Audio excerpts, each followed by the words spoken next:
Senators in Washington, D.C. discussing gun violence at a hearing scheduled long before yesterday's shooting. NewsNation's Trevor Shirley has the details. Well, Nicole, you could almost say that today's hearing was tragically well-timed, not only given what we saw yesterday in Colorado, but also last week in Atlanta. But this was a hearing that had been on the books for several weeks.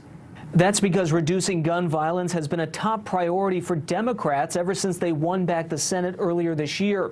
Today, we heard from experts, including a trauma surgeon, a police chief, and an advocate for gun ownership rights.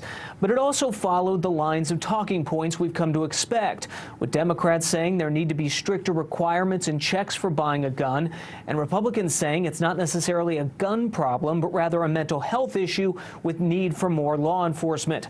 Last week's shootings in Atlanta and yesterday's in Colorado definitely put pressure on the Biden administration to confront the issue of gun violence.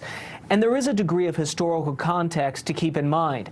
Back in 2012, when the Sandy Hook shooting happened, President Obama put then Vice President Biden in charge of overseeing legislation to address gun violence.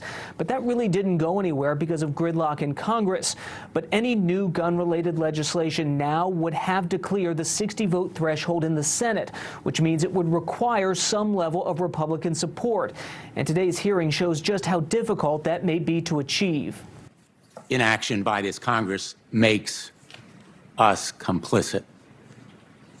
Now is the time for action to honor these victims with action, real action. Every year, firearms are used in a defensive capacity to defend women, children, families, roughly 1 million times a year in the United States.